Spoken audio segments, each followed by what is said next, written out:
Bismillahirrahmanirrahim. Assalamualaikum warahmatullahi wabarakatuh. Alhamdulillahirabbil alamin. Wa bihi nasta'inu ala umuri dunya waddin. Asyhadu an la ilaha illallah wahdahu la syarika lah. Wa asyhadu anna Muhammadan abduhu wa rasuluhu. Allahumma shalli wa sallim wa barik ala abdika wa rasulika Muhammad wa ala alihi wa sahbihi ajma'in, amma ba'd. Masyaallah muslimin rahimani wa rahimakumullah, jamaah salat subuh rahmati Allah Subhanahu wa taala. Seperti biasa pada hari Kamis pagi. Baik, kita baca terlebih dahulu beberapa ayat di akhir-akhir surah dari Al-Quran. Sebelumnya kita nanti akan membahas kembali ke tafsir Al-Qurtubi. أعوذ بالله من الشيطان الرجيم. بسم الله الرحمن الرحيم. قل هو الله أحد الله الصمد لم يلد ولم يولد ولم يقل له كفوا أحد. بسم الله الرحمن الرحيم. قل أعوذ برب الفلق من شر ما خلق من شر ما خلق من شر ما خلق ومن شر غاسق إذا وقب ومن شر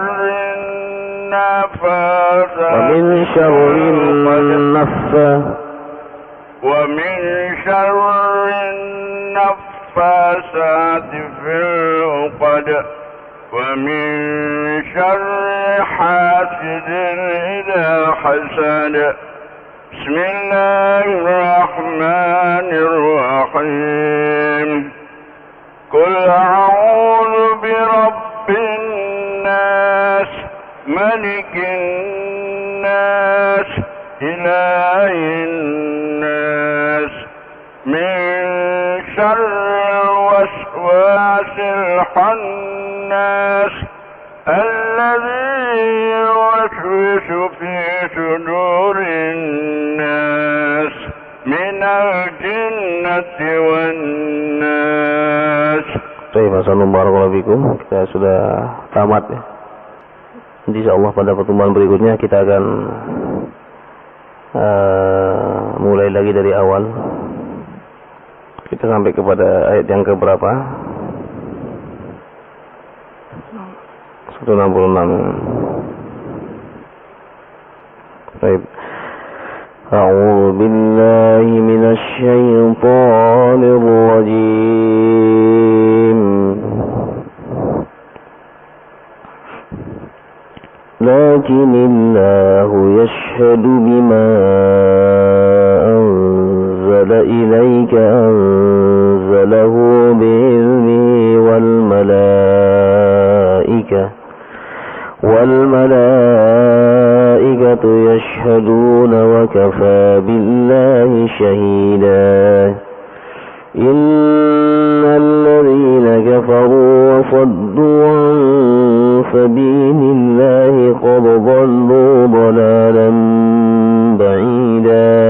إن الذين كفروا وظلموا لم يكن الله ليغفر لهم ولا ليهديهم طريقا إلا طريق جهنم خالدين فيها أبدا وكان ذلك على الله يسيرا.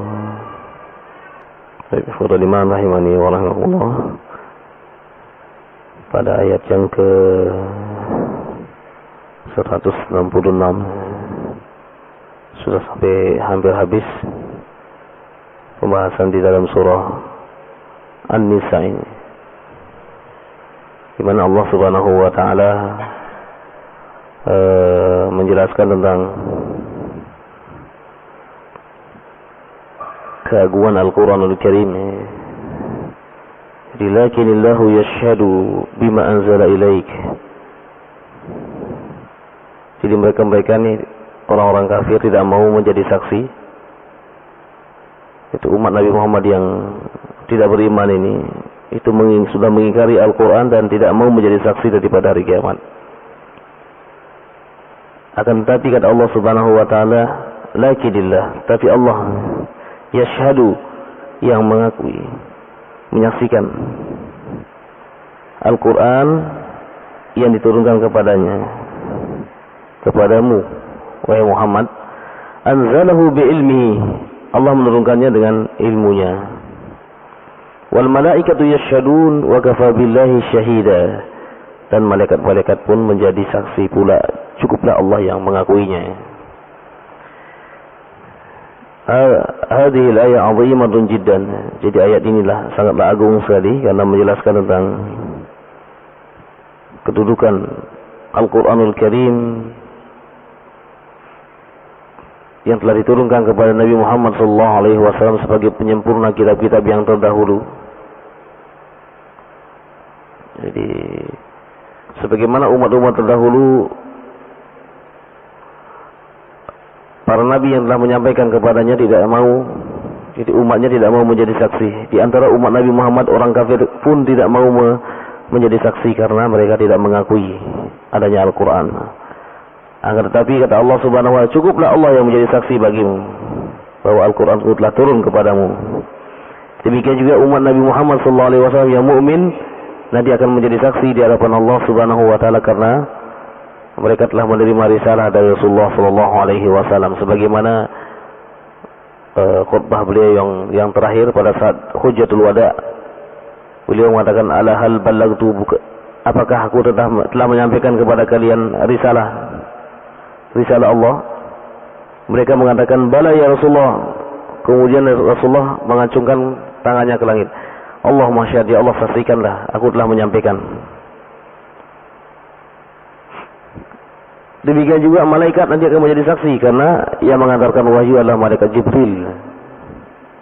Yang akan menjadi saksi nanti bahwa Al-Quran itu telah sampai kepada Nabi Muhammad SAW adalah Jibril alaihissalam dan malaikat-malaikat yang lain. Atau wa kafa billahi syahida, cukuplah Allah yang menjadi saksinya, yang mengetahui. Supaya nanti orang-orang kafir mengatakan tidak ada Rasul ini membawa kitab kepada kami. Nanti kalau mereka mengingkari seperti itu, pengingkaran yang hari kiamat tidaklah ada gunanya. Karena sesungguhnya apa yang dibawa oleh Nabi Muhammad SAW adalah hak, benar. Nah, kemudian ayat yang berikutnya, innal ladzina kafaru, sesungguhnya orang-orang kafir yang ingkar kepada, yang tidak beriman kepada Allah dan Rasulnya, wasaddu an sabilillah, mereka ini senantiasa menghalang-halangi manusia dari jalan Allah. Qad dhallu dhalalan ba'ida, benar-benar mereka telah sesat sejauh-jauhnya. Jadi mereka sesat sejauh-jauhnya. Memang tabiat mereka ya. Tabiat orang-orang kafir ini adalah mengingkari kerasulan Muhammad sallallahu alaihi wasallam. Kemudian mereka menghalang-halangi dakwah ya. Menghalangi dakwah Nabi Muhammad sallallahu alaihi wasallam. Jadi mereka ini adalah berhak mendapatkan kehinaan nanti di hadapan Allah Subhanahu wa taala. Allah Subhanahu wa taala dengan tegas mengatakan di dalam banyak ayat bahwa sesungguhnya orang-orang kafir itu adalah tempatnya di dalam neraka. Ya ayyuhan nabiyyu jahidil kuffara wal munafiqina waghlud 'alaihim wa ma'wahum jahannamu wa bi'sal masir. Tempat kembali mereka adalah neraka jahanam. Karena mereka menghalang-halangi apa yang telah diwajibkan kepada nabinya untuk menyampaikan risalahnya. menyampaikan apa yang telah menjadi ketentuan Allah Subhanahu wa taala ya. Karena itulah mereka menghalang-halangi dakwah Nabi. Mereka pun berhak mendapatkan balasan, yaitu berupa neraka jahanam, wal iyadu billah.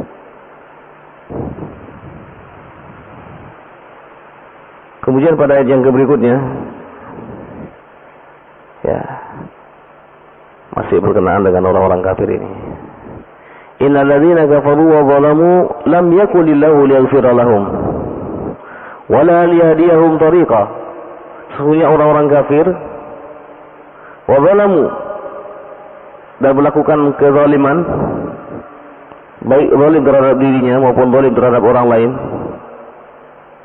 Zalim terhadap dirinya karena tidak mau beriman. Zalim itu adalah az-zulmu wad'u syai' laisa fi makanihi, meletakkan sesuatu tidak pada tempatnya. Zalim. Lawan daripada zalim adalah adil. Adil itulah wad'u syai' fi makanihi, meletakkan sesuatu pada tempatnya. Lam yakunillahu liyaghfira lahum, maka Allah tidak sekali-kali tidak akan mengampuni mereka. Wala liyahdiyahum tariqa, dan mereka pun tidak akan mendapatkan, atau Allah tidak akan menunjuki jalan yang, atau tidak akan memberikan hidayah kepada mereka, karena mereka sendiri yang memilih kesesatan itu, kezaliman itu. Jadi Allah ini Maha Adil yang telah menjelaskan di dalam banyak ayat dalam Al-Quranul Karim bahwa Allah menyediakan jalan di dunia ini, jalan yang lurus tapi penuh dengan duri, penuh dengan godaan, dan juga ada jalan yang mulus, jalan yang berbelok-belok, yang penuh dengan kenikmatan-kenikmatan duniawiyah. Dan manusia pun telah dibekali akal oleh Allah Subhanahu wa taala. Pengetahuan tentang baik dan buruk, kemampuan untuk memilah-milah, itu telah ada pada manusia. Kemudian untuk membantu pengetahuan terhadap baik dan buruk ini, Allah mengutus seorang rasul untuk menjelaskan al-khairi wasyarri fi nazlillahi ta'ala, tentang baik dan buruknya dalam pandangan Allah Subhanahu wa taala, bukan pandangan setiap manusia. Nah, sehingga dalam perjalanan hidup tetap manusia itu secara garis besar dibagi menjadi dua. Ada mereka-mereka yang beriman, yang berjalan di atas garis lurus. Ada juga orang-orang kafir yang berjalan di jalan yang berliku-liku. Tapi jalan yang berliku-liku ini adalah penuh dengan kenikmatan-kenikmatan duniawiyah. Di antara mukmin dan kafir itu ada kelompok yang ketiga, itu orang-orang munafik dan orang-orang fasik. Jadi munafik ini hidupnya terus berpura-pura beriman, berpura-pura baik. Semua hidupnya dalam kepalsuan. Kalau dia mengatakan setuju kepada satu pendapat, sementara dalam hatinya mengatakan tidak setuju. Senang di depan, kemudian tidak senang di belakang. Ucapan beriman di mulutnya, tapi dalam hatinya tidak. Ucapan mendukung kepada saudara-saudara sama muslim, di dalam hatinya menggerundel. Dia berinfak, tapi juga ada rasa dongkol dan lain sebagainya. Ini kelompok yang ketiga, kelompok yang sangat berbahaya sekali. Dia bisa memakai berbagai macam baju. Kalau dia kumpul bersama orang-orang beriman, mereka pun memakai baju iman. Tapi ketika mereka berkumpul dengan musuh-musuh Allah, mereka pun menggunakan baju yang lain. Sebagaimana bunglon, kalau ditaruh di depannya hijau, maka dia jadi hijau. Ditaruh di depannya benda merah, maka dia jadi merah. Begitulah seterusnya. Jadi kelompok yang ketiga ini kelompok yang sangat berbahaya sekali. Kelompok yang kedua ini kelompok yang kafir. Mereka memilih jalan hidupnya. Allah Subhanahu wa taala pun akan memudahkan jalan hidupnya untuk menggapai dunia yang dia inginkan. Akan tetapi di akhirat mereka nanti akan rugi selama-lamanya, waliyadzubillah. Demikian juga mereka-mereka yang berjalan di atas rel, di atas jalan yang lurus, Allah Subhanahu wa taala pun akan memudahkan baginya untuk memahami agama ini sebagaimana sabda Rasulullah sallallahu alaihi wasallam, man yuridillahu bihi khairan yufaqihu fid din. Siapa yang dikehendaki oleh Allah Subhanahu wa taala menjadi baik, maka Allah akan memudahkan baginya memahami agama ini. Melaksanakan ibadah ringan, mengeluarkan hartanya ringan, menolong orang lain ringan. Ini semua yang dia lakukan itu ringan, enteng. Ini adalah ciri-ciri kebaikan. Melangkahkan kakinya ke masjid ringan, tidak ada beban sama sekali. Itulah ciri-ciri orang yang masih memiliki keimanan dalam hatinya. Tapi kalau segala sesuatunya dilakukan dengan berat, maka hendaklah dia menggunakan deterjen yang paling ampuh untuk menghilangkan rasa berat itu, yaitu dia memperbanyak istighfar. Astagfirullahaladzim, astagfirullahaladzim. Membayangkan bahwa saya ini sekarang sudah umur sekian, kenapa kok ibadah saya masih seperti ini? Kenapa saya tidak merasakan nikmatnya ibadah? Kenapa saya tidak pernah merasakan lezatnya bangun di malam hari ini? Setiap kali beribadah ada saja godaan dan ujian dan cobaan. Setiap kali melaksanakan ibadah sholat, tidak terasa bahwa sholat saya ini menjadi lezat, sholat saya ini menjadi khusyuk. Ketika ruku dan sujud, ada saja bayangan-bayangan yang lain yang melintas di benak saya. Maka ini perlu dienyahkan. Kalau boleh saya katakan, ketika kita beribadah kepada Allah, ketika kita menyembah Allah Subhanahu wa taala, maka hendaklah kita harus memiliki kekuatan. Apa kekuatan itu?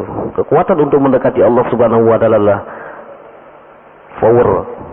Power itu apa? Tenaga ya, kekuatan. Tapi ini ada maknanya ya. Power. P-nya adalah P yang pertama, power. Pelajarilah sejarah orang-orang yang sukses. Jadi P yang pertama adalah power. Pelajarilah sejarah orang-orang sukses.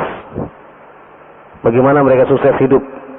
Sahabat-sahabat Rasulullah sallallahu alaihi wasallam yang mendapatkan predikat radhiyallahu anhu wa radu anhu, perlu kita pelajari sejarahnya. Sejarah para nabi, sejarah para sahabat Rasulullah, tabi'in, dan ulama-ulama yang sukses di dalam mengarungi kehidupan ini. Kemudian power. O-nya adalah obati hati dengan Al-Quran. Obati hati dengan Al-Quran. Jadi umat Islam, para jamaah kita, para pendengar kita, hendaklah punya bacaan rutin tiap hari, paling tidak 1 juz kita baca Quran.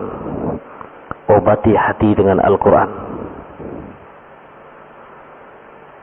Karena tidak ada lagi obat selain Al-Quran. Al-Quran itu adalah syifa'un wa hudan wa rahmatan lil mu'minin. Syifa'un lima fis sudur, menjadi obat penawar hati.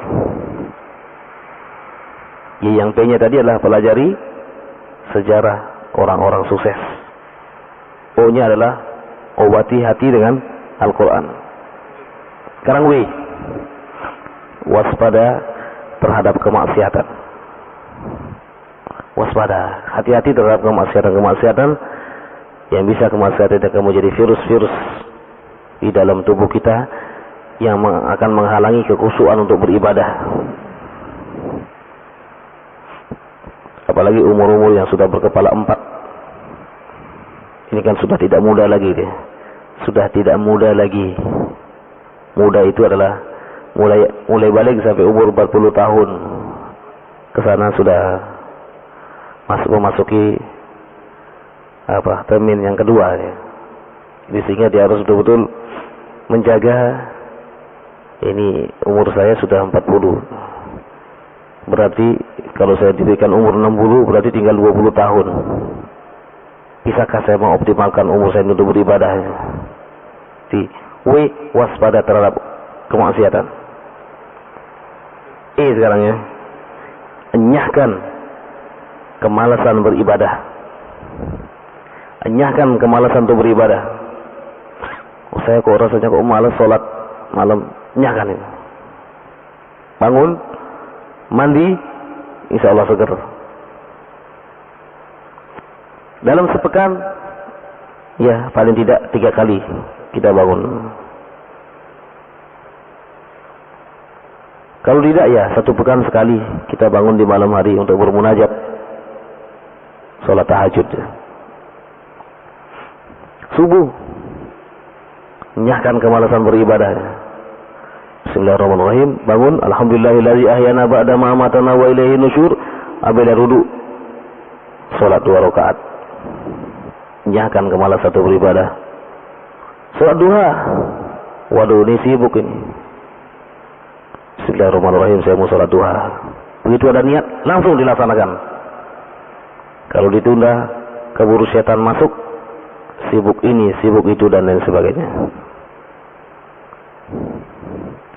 Sekarang R ya. Rutinlah dalam tarbiyah. Rutinlah dalam tarbiyah. Ya, tarbiyah itu adalah pendidikan yang berkesinambungan. Seperti pada pagi hari ini kita sedang tarbiyah. Sedang mengikuti kajian.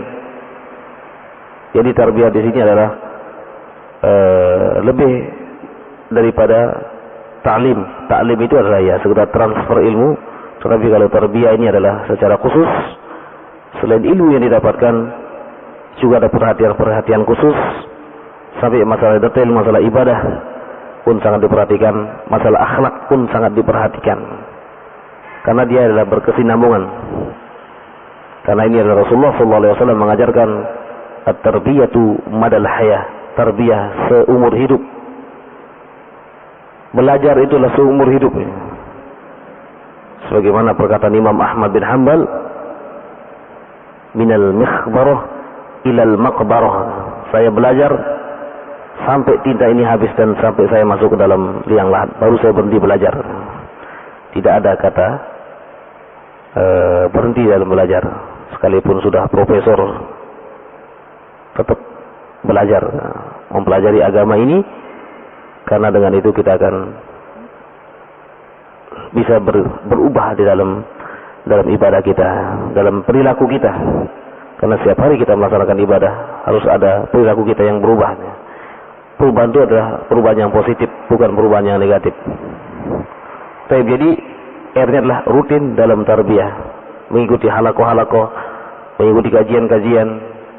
Ini harus punya greget untuk itu. Kalau tidak punya, maka kita tidak akan pernah menjadi orang yang sukses. Masih ingat Pak ya? Forward ini P-nya apa? Pelajari sejarah orang-orang sukses. O, obati hati dengan Quran. W, waspada terhadap kemaksiatan. E, enyahkan apa? Enyahkan kemalasan dalam beribadah. Rutin dalam tarbiyah. Itu rutin kita mengikuti tarbiyah. Jadi begitu seterusnya. Kemudian yang terakhir pada ayat ini adalah illa tariqa jahannam khalidina fiha abada wa kana dzalika 'ala Allah yasira. Kecuali jalan ke dalam neraka. Jadi mereka yang ingkar tadi, yang kafir tadi, yang tidak mau beriman, ya, kecuali tempat mereka tidak lain adalah neraka jahanam. Wal iyadzu billah. Karena itu kita perlu membaca ayat-ayat yang makkiyah ini, ayat-ayat yang diturunkan sebelum Nabi hijrah. Ini adalah akan menggugah semangat kita, karena banyak sekali menjelaskan tentang kehidupan di alam akhirat, baik kehidupan di dalam surga, jadi penduduknya yang mendapatkan kenikmatan yang di dalamnya disifati surga itu dengan berbagai macam sifat yang sangat menakjubkan, ya, yang mala ainun ra'at wala udhunun sami'at wala khatara ala qalbil basar, yang telinga tidak pernah melihat, mendengar, mata tidak pernah melihat, dan tidak terbetik sedikit pun kenikmatan tersebut di dalam benak manusia. Dijelaskan dalam Al-Quran. Demikian juga tentang bagaimana orang-orang yang ingkar, orang-orang yang kafir di dalam neraka. Kemudian neraka pun dijelaskan bagaimana sifat-sifatnya.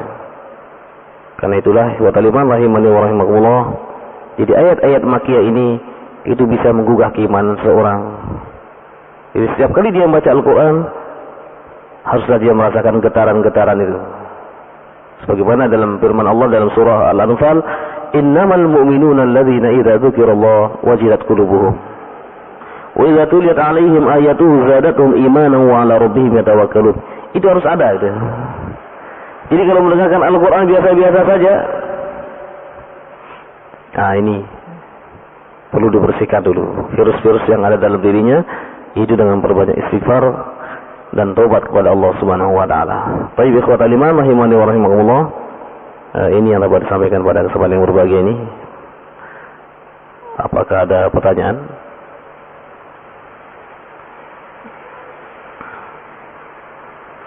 Silakan, Mas.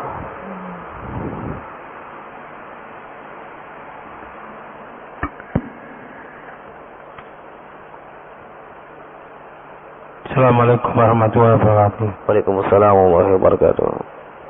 Ini orang kafir ini, dia selama itu dia kafir, tetapi mau menghadapi siratul maut, mereka beriman dengan mengucap kalimat la ilaha illallah. Apakah mereka diterima ucapannya itu oleh Allah Subhanahu wa taala? Iya, jadi selama hidupnya kafir. Ternyata ada punya teman Islam, saat nazak diajari mengucapkan kalimat la ilaha illallah. Apakah diterima dia? Jadi insya Allah diterima oleh Allah Subhanahu wa taala.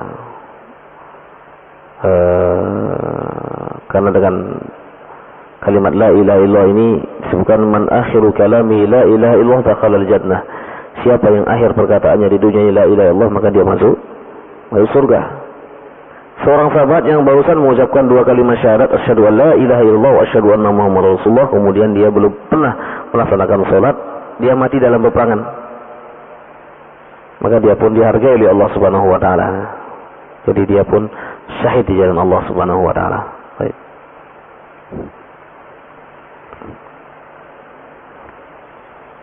Masih ada lagi? Bisa diteruskan pengajiannya?